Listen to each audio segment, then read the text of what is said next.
guys, we got Corey Lancaster here with Xrite Realty, bringing you another episode of the Settlement Table. And today we have Crystal Peace here, who, she had a closing. I thought it was a very interesting story. I wanted to share it with the Xrite Realty family and everyone else out there who might be watching this. And we want to start with this. This was a buyer that we're going to be talking about, right, Crystal? That is correct. All right. How did you find this buyer initially? How did you first get in contact with this buyer? So this buyer, I received through Zillow. It was a Zillow. Okay. Yep, he was a Zillow lead. All right. So the Zillow lead, was it a direct connect or was it an email that you got? It was a direct connect, and when he called me, he knew what he wanted. So it was just a matter of trying to take him to find the right house. We love those people who know what they want, don't we? So when you were on the phone with them, was it like immediate, like, hey, let's meet, and he scheduled an appointment with you right then and there, or did it take a little time? So what happened? We talked. I wanted to find out, what price range he was looking to purchase the home, if he was already pre-qualified. Then I asked him how much was he looking to put down for his house. And he gave me, his scenarios. He was already pre-qualified. He was putting down about $80,000 on the home because rates were, fluctuating. And he knew the location. He wanted to be specific, about 15 minutes from his job. So he knew the area where he wanted. So what we did, I asked him, was it okay if we went out later that afternoon, or if you want to schedule something for later that week? Well, we ended up meeting after work the same day. He went and got his fiance, and we met later that afternoon and looked at 2 houses. He gave me a copy of his pre-qual letter, and the rest is history. Okay. All right. Hey, listen, that's what we like. We like those quick ones who know what they want, ready to meet with you, got the fiance. You guys start looking at homes with them. Were you guys looking at like resale homes, or? So we started in the beginning looking at resale homes, and then this was her second. She was already a home buyer. They both were homeowners already. Okay. And so she wanted a new build. He didn't want a new build. We ended up getting a new build. So what I did was, I showed them a couple of resale properties. They didn't have exactly what they wanted. And so we then went to start touring some new construction homes that was going to fit the time frame that they wanted to close in. And so after finding the right builder, we were able to, sit down, write the contract, and then start with the home buying, or start them with their construction phase. How long did it take you from the time you started showing them properties to writing an actual contract with the builder? So we started looking at homes in June, and we actually did not write the contract for the builder until the end of August. Okay. So it took us a couple months because they wanted to make sure that they didn't want to feel rushed. They knew they had a time period in which they wanted to close in.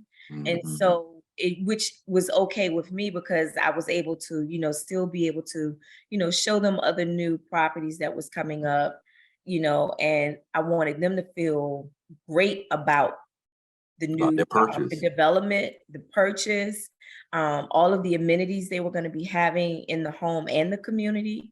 So I felt pretty good. I think, from June to August was pretty good.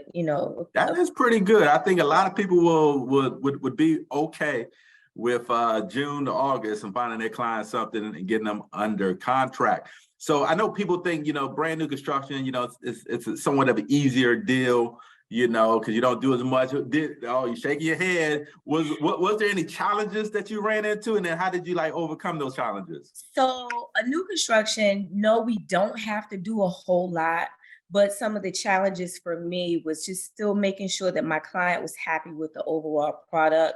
I went with them to their walkthrough once they got everything done.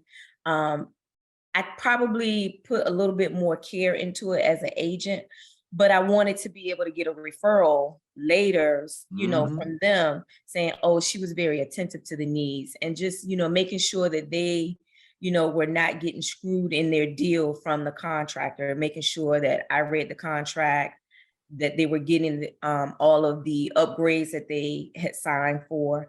And believe it or not, some of their upgrades were not included in the home.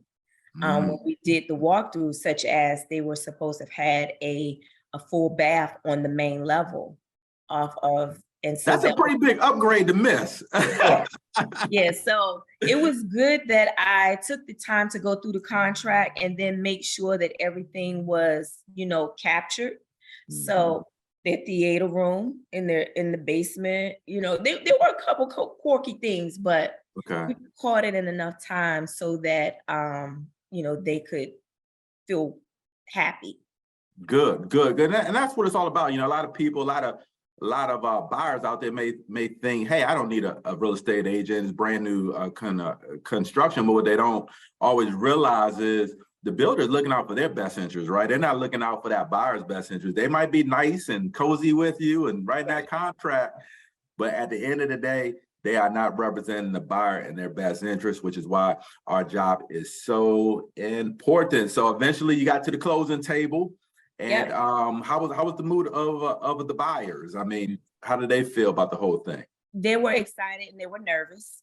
They were nervous because, they were like, okay, we're really buying this new house. And, it's new construction, a bigger purchase because it was larger than their first original home that they had purchased. They wanted to make sure that they understood all of the different insurances, the transfer of title, taxes, and all that other stuff. So there was some excitement and there was some nervousness. And it had gotten to the point where at first, they didn't understand like some of how, you have the seller side and you have the buyer side. They didn't understand. And so they were almost like, oh, we're not moving forward. So it's like a big it's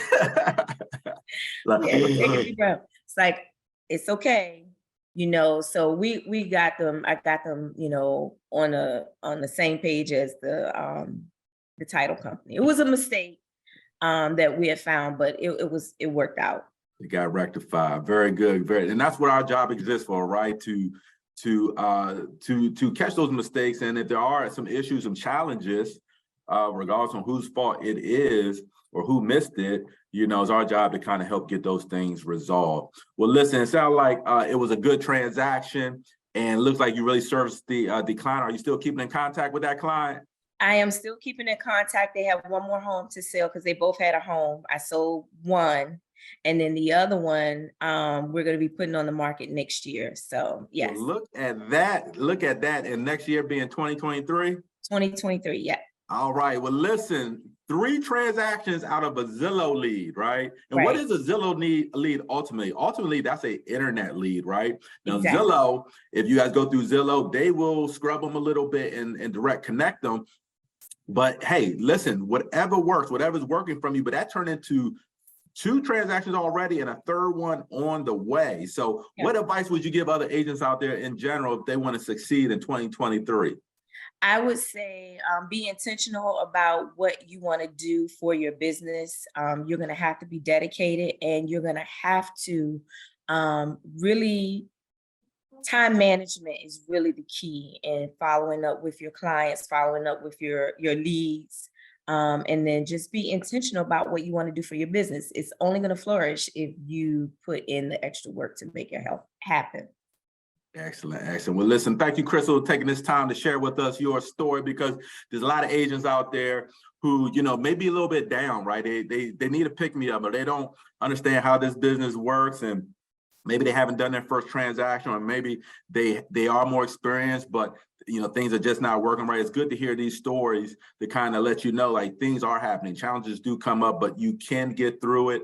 You just have to be diligent about your business, which you are, and you can move forward. Well, listen, thank you so much. And guys, just stay positive, keep at it, and good things will happen to you. Thank you for joining me again for another episode of The Settlement Table.